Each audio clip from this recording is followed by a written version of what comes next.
You see the full bracket there on the screen, folks. Andy, let's go back to the South that we keep trying to come back to, and we've not really been able to, with Alabama at the top, again, playing in Birmingham against the winner of Texas A&M Corpus Christi and Southeast Missouri State,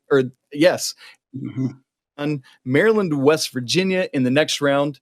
And then 5-12, we got San Diego State and Charleston. Really interesting there. We really like Charleston. Virginia and Furman at 4 and 13. Creighton as a 6. NC State as an 11. Baylor as the 3 seed, taking on UC Santa Barbara as the 14. Missouri versus Utah State as the 7 and the 10. And then Arizona versus Princeton, the 2 and the 15. Andy, let's go to the bottom of this bracket first. I think we've got two really strong offensive teams with Creighton and Baylor, but teams neither of us really feel too great about defensively. What do you think about their first round matchups and then them squaring off in the round of 32?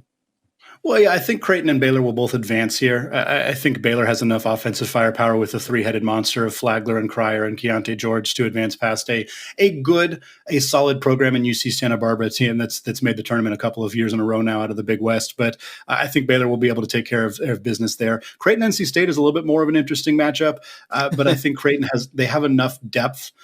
They can kind of beat you in multiple different ways. That Blue Jays team can. Kalkbrenner is a phenomenal defensive player. Ryan Nembhard really a big engine for them offensively. Baylor Shireman can do just about a little bit of everything. So I think we are going to see a Creighton-Baylor matchup in the second round there. And quite honestly, the way that these teams have been playing lately, I would lean Creighton in that game. I've every time Creighton pops up as a 6 seed before we actually got the reveal and we were kind of looking at projected brackets, I always felt like Creighton feels like the kind of 6 seed that if that's where they end up, they're gonna pull an upset. And they're gonna beat whatever 3 seed they end up getting. And I think this matchup, Kalkbrenner's he's not an elite offensive player. He's more of a contributor on the defensive end of the floor, but who on Baylor is going to guard him?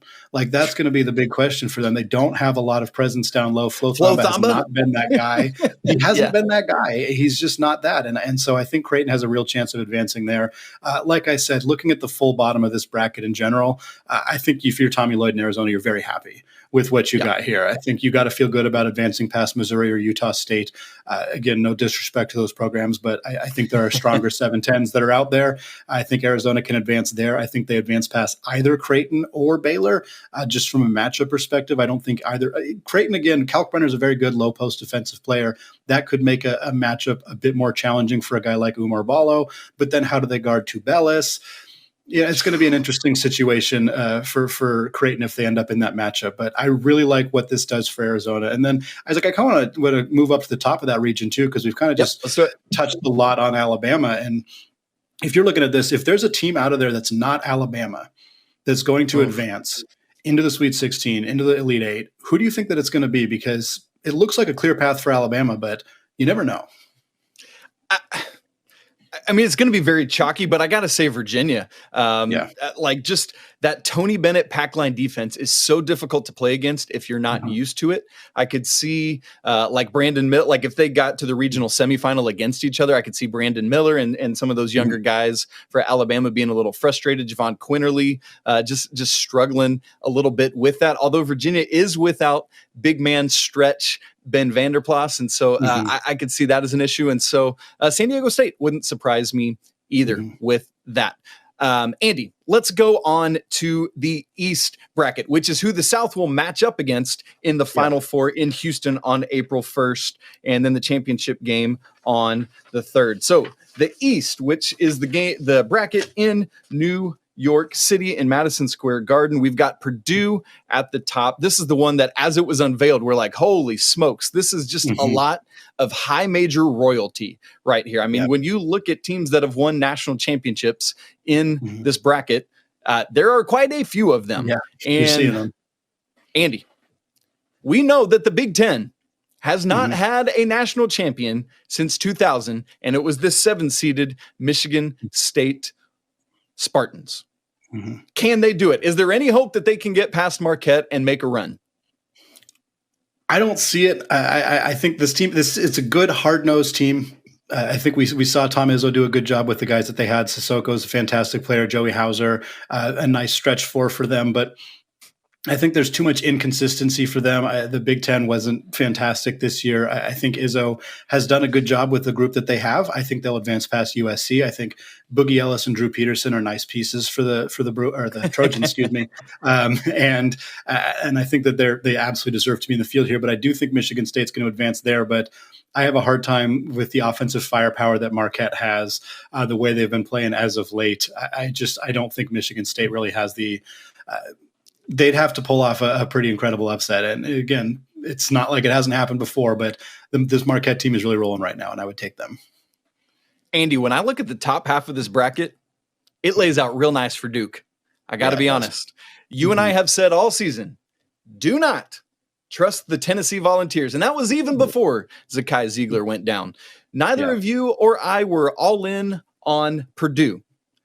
Zach Edey, clearly going to be a front runner for Player of the Year when those awards are announced, but with the freshman backcourt of Braden Smith and Fletcher Lawyer, just we are concerned about them making it all the way to Houston. And Andy, as we well know, historically, since the adoption, I guess I should say, of the three-point shot in the NCAA in the 1986-87 season, no national champion has shot below 32.9% from three.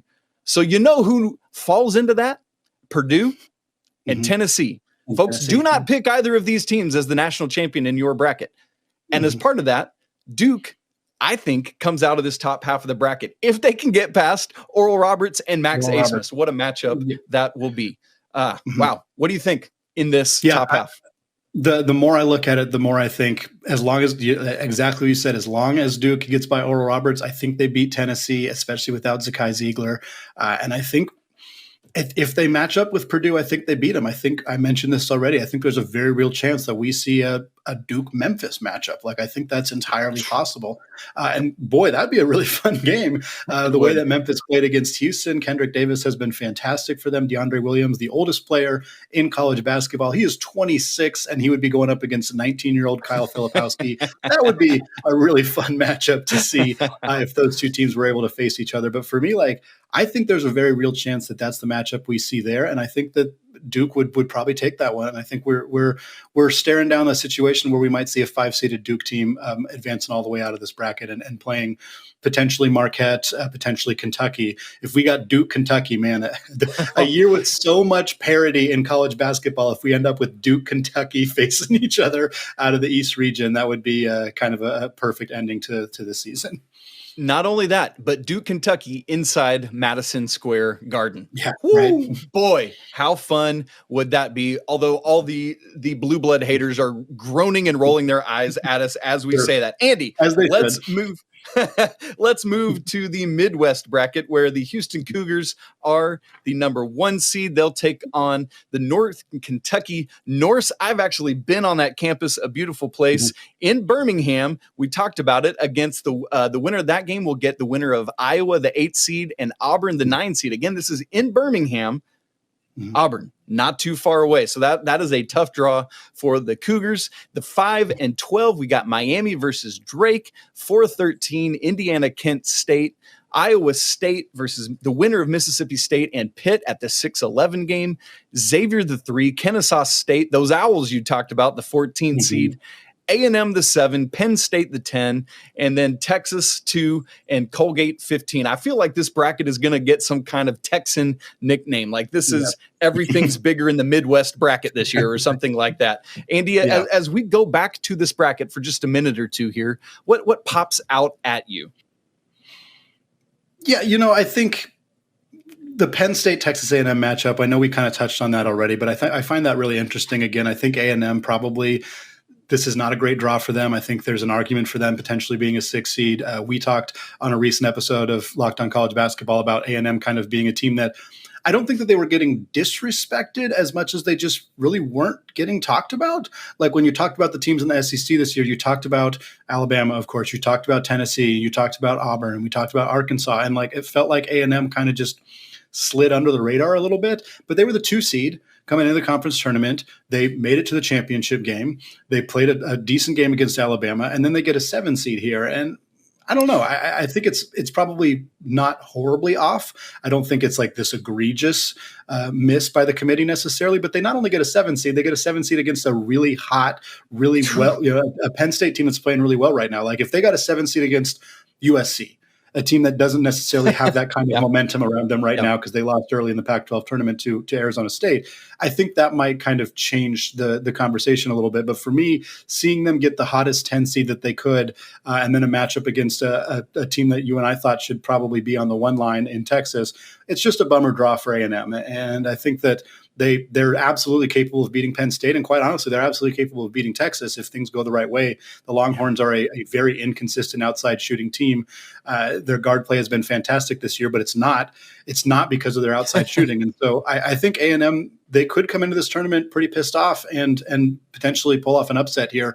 I think they have the complete capability of doing it, but this is not the ideal draw for the Aggies. No, and we'll have to keep our eyes on. Remember, Texas A&M, Timmy Allen has been injured for them, and so will he be back? And what does that do to Texas and their rotation? Speaking of injuries, Andy, back at the top of this bracket, Houston, for my money, if Marcus Sasser is less than 80% and cannot move laterally, remember, it's a groin injury he suffered yesterday. The Houston Cougars, not only would they not be able to win the national championship, I don't think they make it out of this Midwest bracket if he is not 80% of himself. Agree or disagree? I agree, but I am curious who you think would beat them. Indiana. Ooh, okay. I was going to say Miami. Yeah, that's what I was gonna say. That was where my brain immediately jumped to there. But that's another if Norchad Omier is healthy. If he's not healthy, because he brings all that offensive rebounding for them. If he's down, they're out. So, Andy, let's finish up moving to the West bracket, and then we got to get out of here in just a couple minutes from this Bleacher Report bracket reveal reaction show. Great stuff. So glad to be with all of you here this evening. It is Christmas Eve, and I hope you all are as giddy as we are. This is that final bracket, Andy, that'll be in the West, Las Vegas, the T-Mobile Arena, March 23rd and 25th. This is where we see Kansas got shipped off to. We thought they would be in the Midwest bracket, getting to go right back to the other T-Mobile Center, not the T-Mobile Arena. We just had the wrong T-Mobile building for them. Andy, I love UConn. That offense is phenomenal. They are re-peaking like they did earlier this season. Is there any shot that St. Mary's can knock off UConn? Is there any shot that UConn can knock off Kansas in the Sweet 16? Well, we're just going to ignore Rick Pitino here. Come on. Yes. because he's ready to step out the door. He's got a job offer waiting back to the high major level, whatever. But Iona, let's not ignore Iona. Wins this game. I do think UConn wins this game, and I do think that they'll play St. Mary's in the second round. But like I said, I think VCU is a very tough matchup for the Gales. And I think UConn's offense powers them enough. They've been playing some really good basketball as of late. Kind of a roller coaster season for UConn in general this year. And I think they seem to be peaking at the right time. Adama Sanogo is a really, really difficult matchup for anybody. Again, you look at St. Mary's as elite of a defensive team as they are. I don't know how they would guard him. Like that would be a difficult challenge for them. I think there's a pretty good path for UConn here to potentially, get into that conversation or that game against Kansas, because I do think Kansas is going to win against Arkansas or Illinois there. And I think UConn and Kansas, that's a fun matchup. That's a fun game. Kansas would be the favorite, and I think they should be the favorite. And I think I'd probably pick them to win. But if this UConn team is playing well, if they dispatch Rick Pitino and the Gales, if they move past St. Mary's, the other Gales, and they end up in that game against Kansas, and they're playing hot basketball, like it wouldn't shock me. It would not shock me to see UConn end up coming out of the West region. Because who for Kansas is going to handle Adama Sanogo or Donovan Clingan inside? That would be a very interesting thing for me. Andy, UCLA is banged up. We already talked about it. Can they still get past a TCU or a Gonzaga? Northwestern was the 2 seed in the Big Ten. Neither of us felt really comfortable about the Big Ten as a whole, quite frankly. But is there anybody that can get past UCLA? I know you already mentioned Gonzaga. What do you like about Gonzaga's chances to go to the Elite Eight out of the bottom half of the West bracket? Drew Timmy. That's what I like about Gonzaga's chances to advance, especially against Grand Canyon. Certainly, the size advantage is going to be huge. TCU without Eddie Lampkin, that's a really tough player to not have going into a game against a team that is as dominant low post as Gonzaga is. Not only Drew Timmy, Anton Watson has really emerged as a key piece for them. He was kind of a defensive star for 3 years, and now he's really blossomed into an offensive player. And then I think once you get into that UCLA matchup, you start talking about their perimeter defense and can they continue to stop Julian Strother and stop Rasir Bolton and stop Malachi Smith coming off the bench. And I think Gonzaga, again, they're defensively limited, but offensively, they're as good as any team in the bottom half of this region. And I think there's a very good chance that they end up playing Kansas or perhaps UConn out of this region, or maybe we'll just throw it back to the WCC again, and we'll get a Gonzaga St. Mary's 3 seed versus 5 seed coming out of the West region. That would upset the Pac-12 stands quite a bit, I would imagine, if the West region was represented by those two programs. Listen, the world needs to know Aiden Mahaney's name. Let's get St. Mary's into the Elite Eight. That would be great. Okay, folks. Don't forget, it's not starting Thursday. We got 2 games on Tuesday in Dayton. The 16 game, we got Pitt versus Mississippi State in the 11 game. And then on Wednesday night, we've got Nevada versus Arizona State and Fairleigh Dickinson versus Texas Southern. And then Thursday, Andy, it all starts. We'll have our Santa hats on. Man, it's going to be great. Oreos, dunked in milk, whatever. Oh, that's going to get real soggy in a second. Folks, we want to thank you so much for joining us on Bleacher Report's live bracket reveal reaction show. He's Andy Patton. I'm Isaac Shade. For you to join us 5 days a week on the Locked on College Basketball podcast every week. It's so great. We have a blast, and we would love for you to join us on YouTube and anywhere else you find podcasts. As always, apologies to the lawyer family, and until next time, peace.